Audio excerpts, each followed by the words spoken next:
you all are allowing delinquent employees to sit on their sofas at home instead of actually getting to work and doing their jobs. This is absolutely unacceptable. Lauren Boebert hates American people. I understand that's a strong stance for me to take. But she hates the average American person.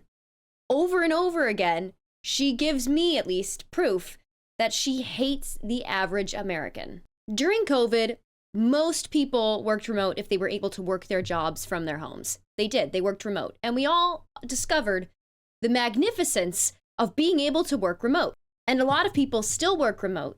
And if you look at the polling, I think it's about 98% of Americans prefer either to work fully remote or some hybrid version of working home and in the office. And when you look at the numbers, not only are workers who are remote just as productive as their in-office counterparts, oftentimes they're more productive, sometimes up to 40% more productive.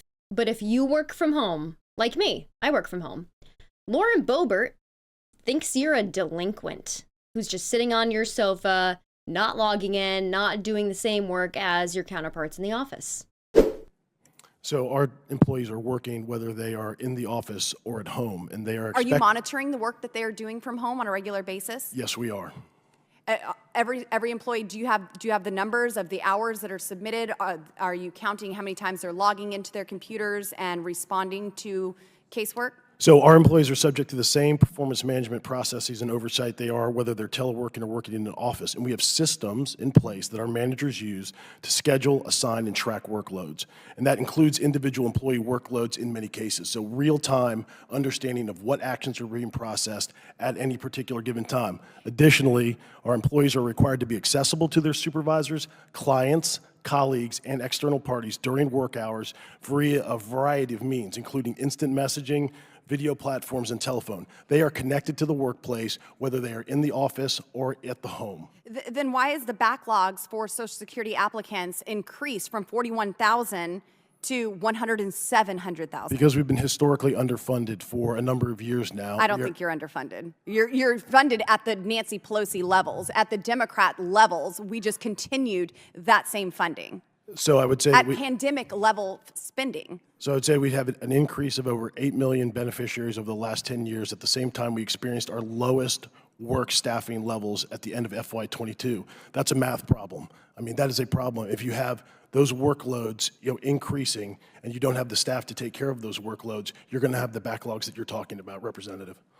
You're all experiencing inflation, right? If you make the same amount of money at your job, but groceries increase double, triple, that's essentially a pay cut for you, right? Well, that works the same because math works the same everywhere for Social Security. If you keep the budget the same for Social Security, but the amount of people on Social Security goes up and the amount of workers you have goes down, well, you're going to have a backlog. That's just math. And this isn't even the first time Lauren Boebert has decided to all over remote work employees and have it backfire on her. Earlier this year, Lauren Boebert accused the director of the U.S. Office of Personnel Management about a percentage of employees that were abusing remote work policies based on a leaked document that she believed to be from the Biden era, only to be shut down when that director pointed out that data comes from the previous administration. I can't speak to that. And all of this seems to be a common Republican mistake because it's oddly reminiscent of the time that Marjorie Taylor Greene blamed fentanyl deaths on Biden's border policies. Administration. Fentanyl is now the #1 cause of death of young Americans ages 18 to 45. And this is unforgivable. The Biden administration is responsible for this, and they have blood on their hands because they refuse to secure our border.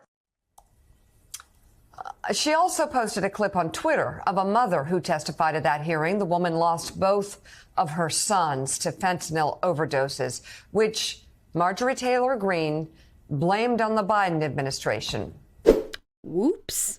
Interesting that they're calling remote workers delinquents and lazy when they can't even be bothered to fact check basic callouts that they're using. Especially when Lauren Boebert literally took advantage of voting by proxy, which is remote working. Don't ever let these people trick you into thinking that you are lazy just because you either want to work remote or you do work remote, because I guarantee you that whether you're working remote or in the office, you are doing 10 times the amount of actual work that they are. Thank you so much for watching. If you want to check out some of my content that isn't news related, you can check out my personal YouTube page at Bad Gamer Wyatt. And until then, I will see you in the next video. Thank you.